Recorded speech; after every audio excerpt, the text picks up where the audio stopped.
All right, so in this video, we're going to be talking about the resources tab in Schoology, and this is a pretty useful tab.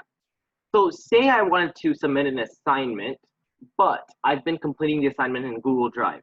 What do I do then, right? So what I'm going to do is I'm going to click on resources, and in personal resources, you can see that I can actually upload files and folders. So say that I wanted to just organize my own folders, I can actually do that directly in Schoology. So I don't actually need to use Google Drive. Schoology on its own acts as kind of like a cloud database where you can, not a database, but a cloud storage platform where you can organize your files and your folders and add links or whatever you want to. So say that I wanted to upload a file, I can do that. I can attach a file and say, let's just look at the first, let's just say I have my summer reading here. I can add that, and that is now in my Schoology. So Schoology can act as a cloud storage platform. Nice. So the other thing we can do is, I haven't actually looked into this group section, but group resources are basically resources provided from the school. You won't be using this section as much. So really what we're focused on is the app section. So you can actually connect a lot of different apps. The first is the Google Drive resource app. So I'm going to approve it. And what I'm going to do is I'm going to log into my Google account. And I'm going to use just my primary account to connect it. And once I connect, I'm going to hit allow in Google. And right there, now you can see all my Google folders are included here. So say I wanted to, I have information here, so I can connect that. So if I wanted to submit an assignment, we'll actually go into that later, how to submit assignments using resources.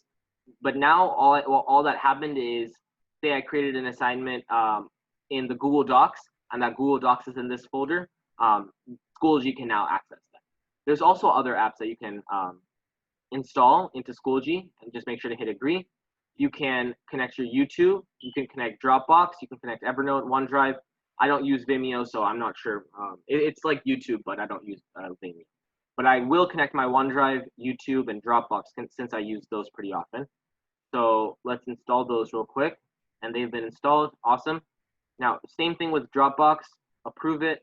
If you have a Dropbox account, that's great. Dropbox is just like it's just like Google Drive and OneDrive. It's just another online storage drive, cloud storage.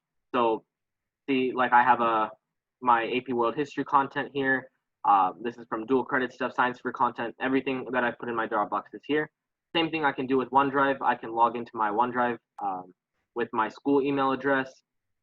So let's log in real quick with that.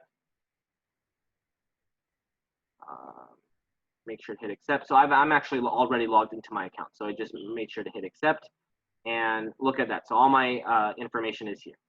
And then YouTube wise, I think what YouTube, this allows you to do is it allows you to search content. So say I wanted to learn about, plot in literature.